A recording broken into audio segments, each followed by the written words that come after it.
What's up, everyone? Thanks for coming.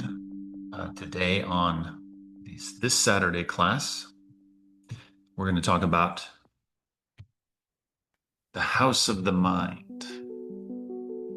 I've been talking about this for a few years in workshops and lives and things like that. I've just been developing it for my own internal use, as it were.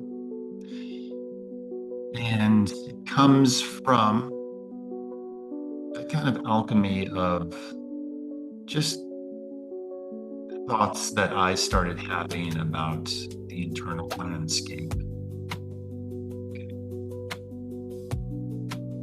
Hopefully this music's not too loud. It might be annoying. I'm gonna turn the music off. Okay. Here we are. Nothing's perfect except you. So it came from a lot of just my own internal meanderings about what is all going on in there in our minds and this concept of house of the mind started coming to me in around 2018, 2019, because it just seemed like our mind was like a house, right? With a bunch of rooms in it, with a bunch of different characters living in that house. So hence the house. The house houses the parts of us or our different personas, our different masks, right? In that, say, you act a certain way with your parents, and then you act a certain way with your friends, right? Those are two different masks, two different personas. And then I saw a show called Freud. It was on Netflix. It's brilliant. I highly recommend it. And in it, he talks about that he is a house, right? And when he said that, I was like, damn, that's exactly what I've been thinking as far as how we are as human beings. It's not just one thing going on, it's many different things, many different fragments of things. And so then I started studying Jung a lot more because I was just more into his philosophies of personalities and dreams and things like that. And then I just started combining them both because they used to work together. Jung was Freud's apprentice, as it were. Freud trained Jung.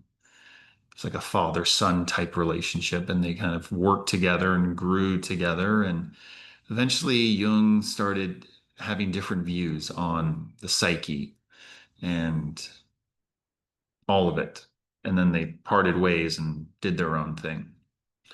So, what House of the Mind does is bring kind of the best of both of those together. And it's an ongoing thing. It's in no way this comprehensive, figured out thing. I mean, to figure out the mind is one of the most difficult things I can imagine one trying to do. So, this course is going to help you to, I guess, see the parts differently, see all what's going on objectively, right? Even looking at this mess here, and it's a mess on purpose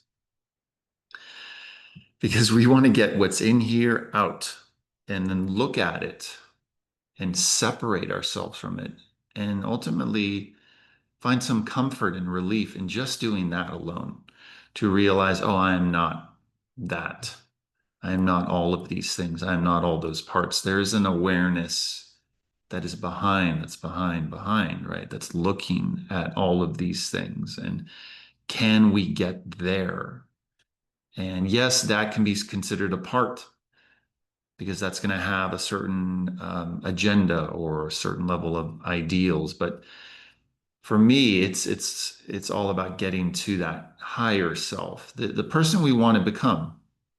We can imagine who we want to be and we can write it all down and we could strive for that. So that's what this is really all about. And also to bring a lot of healing.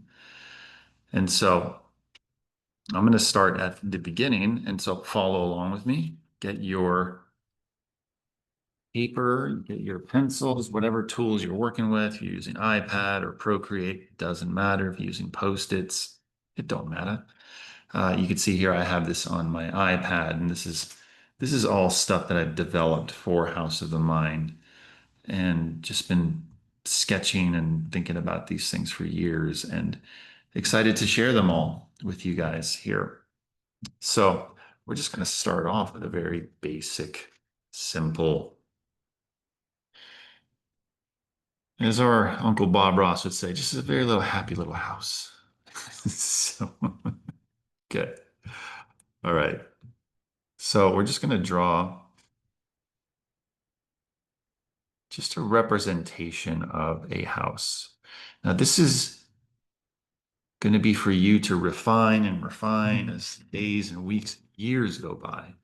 This is an ongoing personal development exercise or series of exercises that you can do to get insight moving forward on a lot of different things. Okay, so what do we have on a house? We have a door, right? Maybe a couple windows. You guys don't have to copy me exactly. You can draw your own house. It could look like a really cool mansion. Doesn't matter. But for simplicity's sake, that's why I'm doing this. Is your house a two-level house? Well, then you might have, you know, windows up there. And it's important that we get an attic up there. So that's what I do with the circle. So pretty basic, right? And so now we're looking at like a cross section. So you can draw a line that kind of comes out here, here. That's the grass, the sidewalk, as it were. You can even give it a little thickness, like so. Don't worry about drawing perfect straight lines. Obviously, mine aren't perfectly straight. You can use rulers when you refine this later, but just do it freehand now. Just stay loose with me. Okay, so there's going to be other things around the house. Now, again, this could be your dream house. So think about, well, what you want at the house.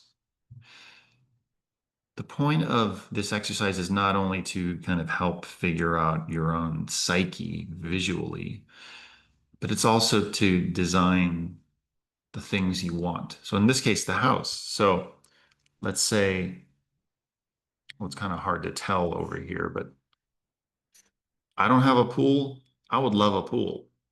So I'm just going to write pool right there.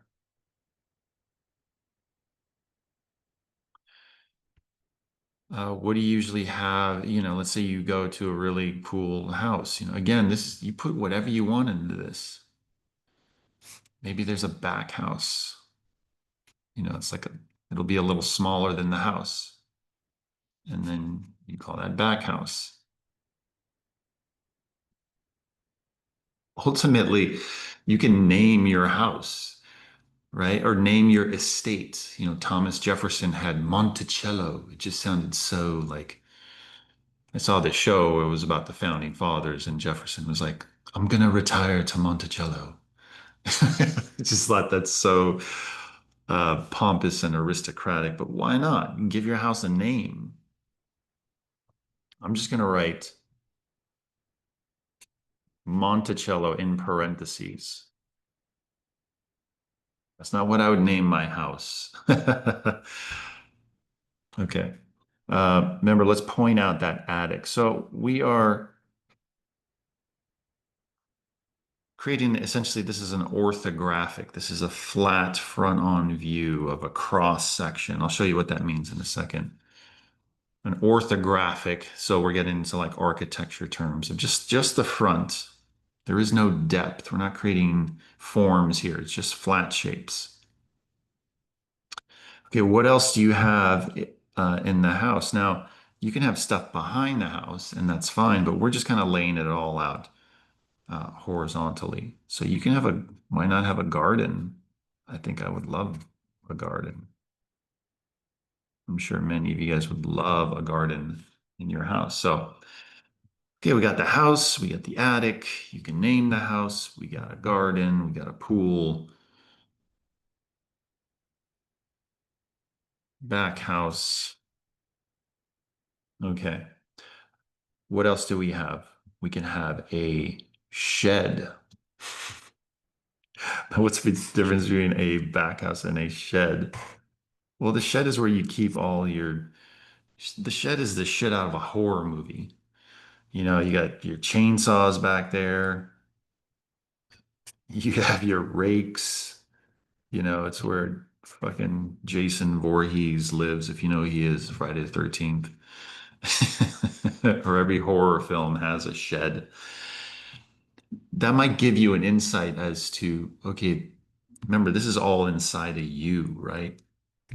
You have the parts that live in the house, the different parts of you, the different personas, and even your different emotions, right? You can get very creative with this. This isn't very hard-lined um, psychology, as it were. This is an amalgamation. We get to be very creative here. We're mixing Jung with Freud, with IFS, with CBT, just like all of it. And if you don't know what any of those are, that's fine. As long as you can follow me along here, I'll introduce you to things that I know. And ultimately, I'll be having guests on who are experts in psychology to kind of talk about this and refine this and help us refine these ideas in our own lives. So you could see, like, you could start adding more things. I mean, some people, you know, Michael Jackson had Neverland, right? That's a cool name for an estate. You can have merry-go-rounds and things like that. But we're keeping it simple. But just know you can add animals and things like that later on. Okay. All of this here represents to a large degree the conscious mind. So I'm just going to write on over here.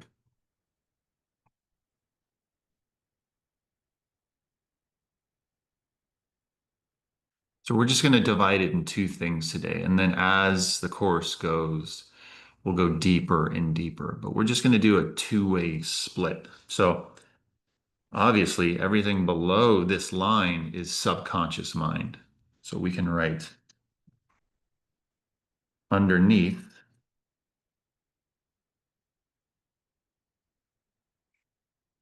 And you might be getting ideas as we're even speaking right now. Write them down. Just things that pop up that feel revelatory, that feel like, hey, I want to add this. Write it down. Maybe make a separate notepad for things you want to start adding to this. This is the point of this course, is to also be just creative as hell and to again now being able to look at, okay, there's our conscious mind. This is what we can see. This is what we're aware of. Now we go deep and dark to the subconscious mind. And so there's going to be lots of levels to the conscious mind, just as there's levels to, in this case, the attic, which is, you know, potentially the higher mind. See, this is something that I haven't really truly figured out yet because it can mean something different to you versus me. Maybe there's something else like, I don't know, a tree house that's higher, right? The point is that higher mind, higher physical location.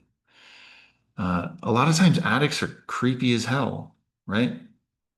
So, um, yeah, think about it. You know what? Just for giggles, I'm gonna put a tree here. There. You don't have to know how to draw a tree. There's a tree. And in the tree, there's the tree house.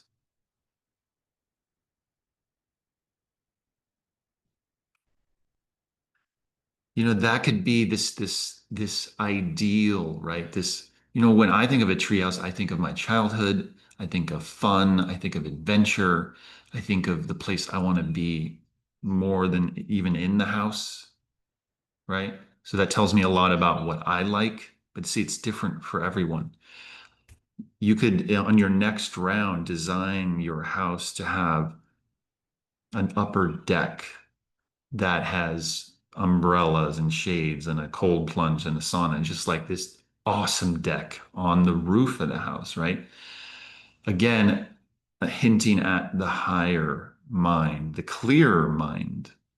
You're on the roof, you have a vantage point, you feel safe, you're in your fortress, you have shade, you have a bar up there, if you drink or don't drink, mocktail bar, right? Jacuzzi, right? Just you can go nuts with this.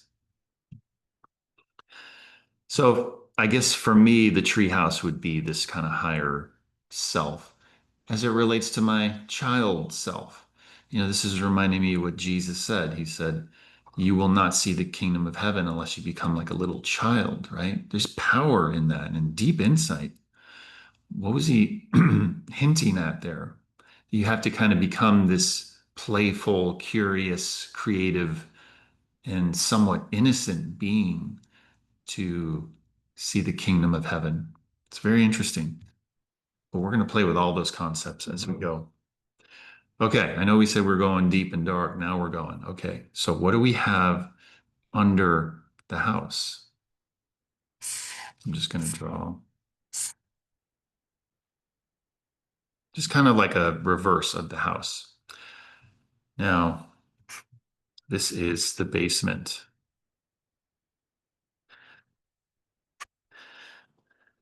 Now, most of the time, just like, in horror films, the attic is creepy as hell. The basement is even worse. Look, there's some people that have dope basements and they're like man or woman caves or whatever, and they're decked out and they have a theater in there and they have jacuzzi.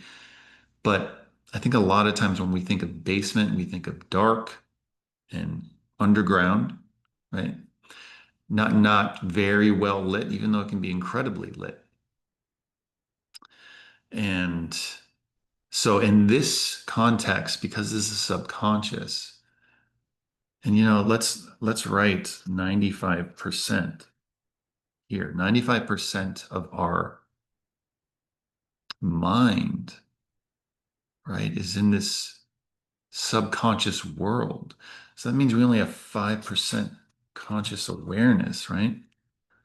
So you follow people like Bruce Lipton and Joe Dispenza, and they're telling you, you're not running the show at 5%. This is running the show. And it makes sense now that you could see. And you could really, if you were to redraw this, almost like an iceberg, where the house is the top of the iceberg and the bottom is 95%. It's a lot. Ultimately, we're going to expand this to have secret doors that go into just darker underground tunnels that some creepy previous neighbor made and hid some really messed up things in there. Like we're going to go as deep and dark and as high and light as we can and be super playful with it.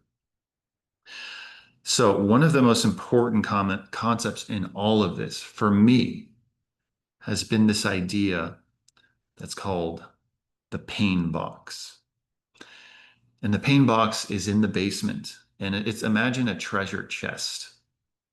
I'm just going to put a box down here and we'll do it in detail later. And I'm going to call it out, pain box. And it's kind of exactly what it sounds like. It doesn't sound very pleasant, but we're going to make it as creative and fun and kind of ridiculous as possible so that we can deal with what's in that pain box. Now, this is the shadow that Jung talked about.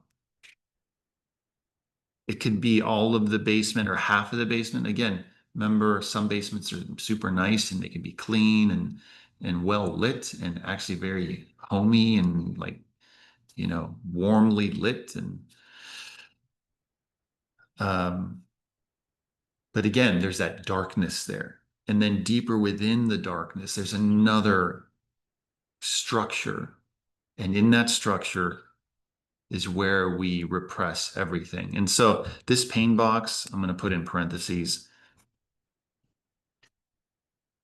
represents not in the entirety of Jung's shadow, but it's a big part of it. It's the stuff we don't want to see. It's the stuff we don't want to talk about. It's the stuff that's repressed. It's all of our pain and shame and regret and all the horrors that we've been through in life that we don't want to deal with, that we push down into ourselves, right? But now we can play with it. And again, I'm going to emphasize play as we go along with this because this is going to be some heavy stuff. You think of your worst trauma, and I'm going to write out the things here. Trauma,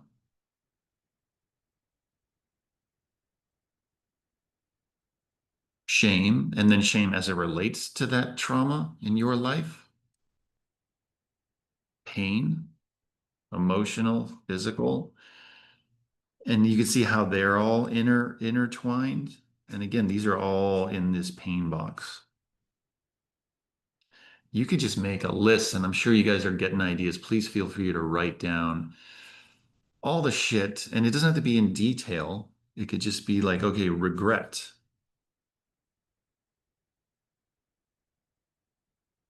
That's a big one.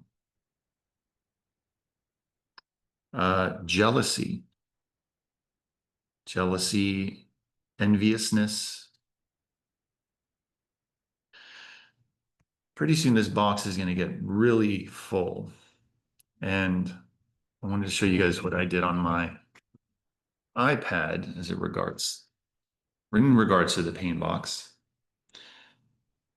And so judgment, things like being overworked, confusion, anger, inner critic, bullshit. Just you could write all these words like there's all this bullshit in my life and I just can't stand it. That's going in the pain box. Depression, huge. Negativity. I wrote balls there because why not piss shit as it relates to your own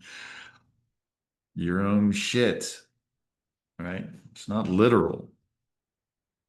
And you can see here at the top, I wrote pain box unleashed, and we'll talk about what that means. So you could see how creative I got with this pain box. And whenever I think of my pain box and it has all that horror in it, I always remember the things I made it look like. I put horns on it, I put spikes, it's got tentacles, it's got black shit oozing out of it. It like shakes, it moans. It's something out of it's a horror movie. And well, I love horror. So um, I've grown to really appreciate what this thing is. And even from a distance, like, okay, I'm going to put a couple of horns on it. You can have teeth on it. It's a really gross thing, but we can make it fun and playful. And so, okay, we have our basement. We know this is down there now, and that's huge. That awareness, that the reason I don't want to go in my basement is because the pain box is there. But what else is in the basement? You have your fucking laundry machine, right? You got good things in there. You got, and I'm just going to stack these, not that they're stacked, but let's say you have your photo albums that mean a lot to you, memories. See, it's where you go to clean things, such in the case of the laundry. You might think, well, I'll just put the laundry in my house so I don't have to deal with this. Guess what? This is going to affect all of this. And we'll get to that in a second. So it's not about making the basement just the home for the pain box. So there's this idea that I like to think about called treasures in the shadow. And so if the entire, let's just say a big part of the basement is shadow, there could be other things in there next to the pain box, treasures, right? Things that you forgot about. See, it's not all bad things in the shadow. It's just the shadow's a very convenient place to put all the shit we don't want to see, right? But then over time, we don't go there. The shadow grows, right? It starts consuming everything around it, all the treasures, the possible treasures.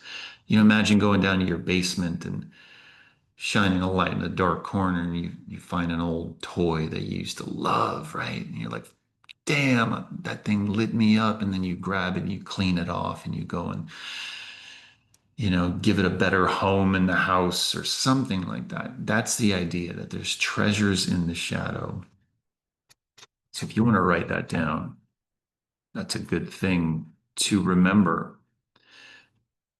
Treasures in the shadow. So many people talk about the shadow is all bad. It's not. And in some of the other courses where I'm teaching actual technical color and light theory, the stronger the light in your scene that you're drawing, the more intense the shadows. So you can apply that in your own life. The stronger the light in your life, meaning you may have a lot of people or one person, or maybe unfortunately you might not have anyone that's a strong light, but you have a book that you love that is just so cherished, or a movie you love that you love so much. It's a light, right? It's a source of illumination and freedom and clarity and vision. The stronger that light, the more intense the shadows. Okay, so hopefully you guys have been enjoying this, and maybe you're already starting to see, like, oh my God, this is getting complicated. Well, that's the point. We are very complicated beings. We haven't even gotten inside of the house yet. So again, this is a zoomed out cross section, as it were. And it's cool to look at. I've done this exercise many times, and every time I look at it, I'm like, oh, this is interesting. This is how I can look at this or that or this other thing, right? So what happens when we don't deal with the pain box? We'll talk about how to deal with it in a second. Because dealing with it means going down there and just how do we deal with it? It's this thing out of a horror movie. Like, why do we want to open that thing? But unfortunately, what's happening is that, and if you imagine like a horror film where this pain box here, it's going to darken it in for a little bit. You can get very creative when you start drawing your pain boxes. We'll do that next. We'll have fun, a lot of fun with it. But remember when I said it's kind of like oozing out black sludge, and it's toxic, right? It can't be contained. We think it is because we're like, oh, it's in the basement, it's in the shadow. We repressed it. But all of that stuff here, I'm having it come up here. And it's like, imagine this black blood, ooze, tar type stuff coming up. And it's going to come up into the house. But I'm going to focus here on the garden. And you can kind of guess what's coming next. If you have all of this toxic mess, ooze that's coming out, seeping out from the pain box in the basement, in the house of your mind, that comes up and starts infecting your garden. And let's say you do have, you have flowers and things like that. And again, this is not to say that You cannot have a beautiful garden in real life. This isn't real life. This is here. So you can have a horrible pain box situation, repression system, well organized in your own psyche. And then gardening brings you hope and healing, and that's beautiful. That actually heals the pain box. But in this demonstration, I just wanted to show you if the pain box is not dealt with or addressed, elements from it will come up into your life and start to ruin them in certain ways. This is self-sabotage. This is, again, all the shit in the box, the trauma, all of that will find a way out into the good things of your life. And that's the point of this. And so all of this stuff can seep up into your house, right? And I know we haven't even gotten inside the house. This is just the overview of the whole thing.